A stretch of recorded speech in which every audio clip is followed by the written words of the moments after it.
जय श्री राधा रानी सरकार की, जय श्री कृष्ण भगवान की, जय श्री लक्ष्मी नारायण जी भगवान की, जय तुलसी माता की, जय कार्तिक मास महत्यम की। कार्तिक मास महत्यम के 26वें अध्याय की कथा आज हम आपको सुनाने जा रहे हैं, जो कि इस प्रकार है। देवऋषि नारद जी आज ब्रह्मा जी से कहने लगे हैं कि हे पितामह, यह कार्तिक मास का व्रत थोड़े परिश्रम द्वारा ही साध्य होने वाला और महान फल देने वाला है। तो भी मनुष्य कार्तिक मास में भगवान की भक्ति क्यों नहीं करते? आपने बताया कि कार्तिक मास में थोड़ी से भी भक्ति करने से श्री हरि विष्णु भगवान जी अति प्रसन्न हो जाते हैं। फिर क्या कारण है कि मनुष्य कार्तिक मास में भगवान की भक्ति नहीं करते हैं? ये सब कुछ बताने की कृपा कीजिए। ब्रह्मा जी देवऋषि नारद जी से कहने लगे हैं कि हे पुत्र नारद, काम, क्रोध और लोभ के वशीभूत होने वाले मनुष्य व्रत आदि धर्म कार्य नहीं कर पाते। जो इनसे मुक्त हैं वे ही कार्तिक मास में धर्म कार्य करते हैं। इस पृथ्वी पर श्रद्धा और मेधा ये दो वस्तुएं ऐसी हैं जो काम, क्रोध आदि का विनाश करने वाली हैं। इनसे व्याप्त मनुष्य भगवान विष्णु का श्रवण कीर्तन आदि करता है, पर जिसकी बुद्धि ही खोटी है, जिसका मन ही विषय वासनाओं में फंसा हुआ है, जो संसारिक भोग विलास में लिप्त है, वह धर्म कार्य नहीं करता है। वह कार्तिक मास में भगवान की भक्ति नहीं करता है। इसी से वह अंधकारपूर्ण नरक में गिरता है। पढ़ाने से, यज्ञ कराने से और एक पंक्ति में बैठकर भोजन करने से मनुष्य दूसरों के किए हुए पुण्य और पाप का चौथाई भाग प्राप्त कर लेता है।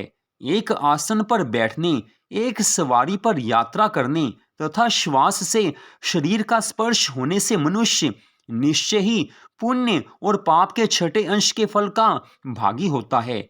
दूसरे के स्पर्श से, भाषण से तथा उसकी प्रशंसा करने से भी मनुष्य सदा उसके पुण्य और पाप के 10वें अंश को पाता है। दर्शन और श्रवण से तथा मन के द्वारा उसका चिंतन करने से वह दूसरे के पुण्य और पाप का शतांश प्राप्त करता है। जो दूसरे की निंदा करता, चुगली खाता तथा उससे धिक्कार देता है, वह उसके किए हुए पाप को स्वयं लेकर बदले में उसे अपना पुण्य फल दे देता है। जो मनुष्य किसी पुण्य कर्म करने वाले पुरुष की सेवा करता है, वह यदि उसकी पत्नी, भाई और शिष्यों से भिन्न है तथा उसे उसकी सेवा के अनुरूप कुछ धन नहीं दिया जा रहा है, तो भी वह सेवा के अनुसार उस पुण्यात्मा के पुण्य फल का भागी होता है। जो एक पंक्ति में बैठे हुए पुरुष को रसोई परोसते समय छोड़कर आगे बढ़ जाता है, उसके पुण्य का छठा अंश वह छूटा हुआ व्यक्ति प्राप्त कर लेता है।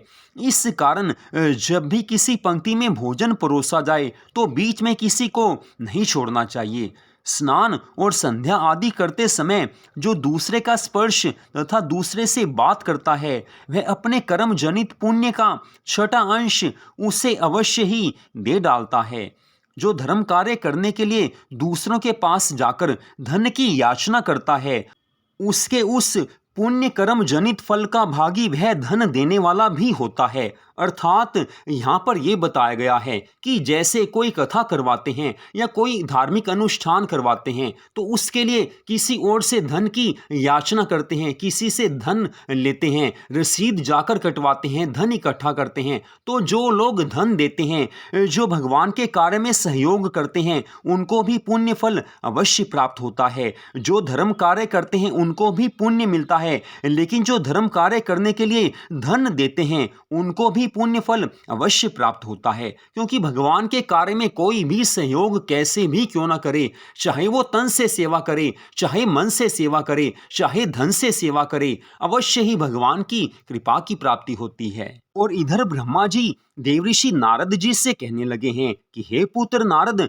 जो दूसरों का धन चुराकर उसके द्वारा पुण्य कर्म करता है, वहां कर्म करने वाला तो पापी होता है, तथा जिसका धन चुराकर उस कर्म में लगाया गया है, वही उसके पुण्य फल को प्राप्त करता है। जो दूसरों का ऋण चुकाए बिना मर जाता है, उसके पुण्य में से वह धनी अपने धन के अनुरूप हिस्सा बंटा लेता है।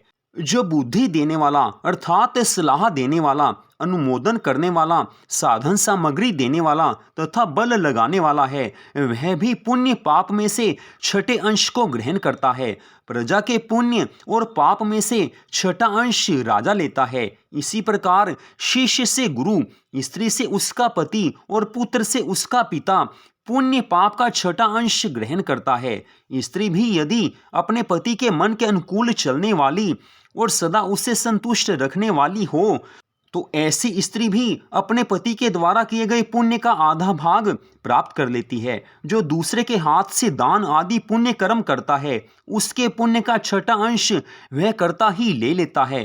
परंतु यदि वह पुत्र अथवा भाई हो तो षष्ठांश का भागी नहीं होता है। वृत्ति देने वाला पुरुष वृत्ति भोगने वाले के पुण्य का छठा अंश ले लेता है, किंतु ऐसा तभी होता है जब वह उस वृत्ति भोगने वाले से अपनी या दूसरे की सेवा ना करवाता हो। इस प्रकार दूसरों के द्वारा संचित किए गए पुण्य पाप बिना दिए हुए भी आ जाते हैं। पूर्व काल में एक दंभी तपस्वी पतिव्रता स्त्री के शुद्ध प्रभाव से पिता माता का पूजन देखने से कार्तिक मास के व्रत का सेवन करके उत्तम लोक को प्राप्त हो गया था।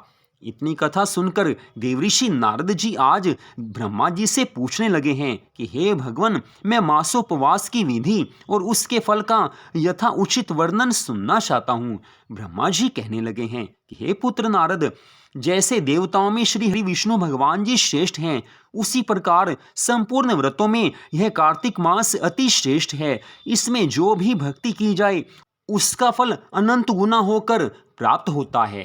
अपने शरीर के बलाबल को समझकर कार्तिक मास का व्रत करना चाहिए। आश्विन मास के शुक्ल पक्ष की एकादशी को उपवास करके 30 दिनों के लिए इस व्रत को ग्रहण करना चाहिए और उतने दिनों तक भगवान के मंदिर में जाकर तीनों समय भक्ति पूर्वक नैवेद्य, धूप, दीप तथा नाना प्रकार के पुष्पों से मन, वाणी और क्रिया द्वारा भगवान गरुड़ ध्वज की पूजा करनी चाहिए।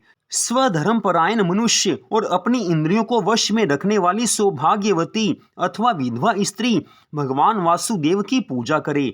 दूसरे का अन्न ग्रहण नहीं करें, परंतु स्वयं दूसरों को अन्न अवश्य देवें। व्रतस्थ पुरुष शरीर में उबटन लगाना, मस्तक में तेल लगाना, पान खाना और चंदन आदि का लेप करना छोड़ दे। इसके सिवा अन्य निषिद्ध वस्तुओं का भी त्याग करे।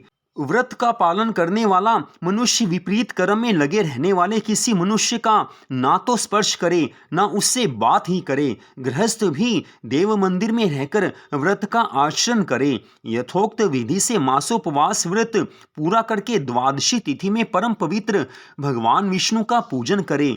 दक्षिणा देवें। मासोपवास के अंत में 13 ब्राह्मणों का वर्ण करके वैष्णव यज्ञ करवाएं। तत्पश्चात ब्राह्मणों को भोजन करवाएं और उन्हें तांबूल सहित 2-2 वस्त्र देकर पूजन पूर्वक विदा करें। इस प्रकार मासोपवास की विधि बताई गई है। तो यहीं पर कार्तिक मास महत्म्य के 26वें अध्याय की इस कथा का विश्राम होता है। अगले भाग में आप इससे आगे की कथा को सुन पाएंगे। जय श्री राधा रानी सरकार की, जय श्री कृष्ण भगवान की, जय श्री लक्ष्मी नारायण जी भगवान की, जय तुलसी माता की, जय सद्गुरुदेव श्री बंसी वाले महाराज की, जय कार्तिक मास महत्म्य की। जय जय श्री राधे, जय जय श्री राधे, जय जय श्री राधे श्याम।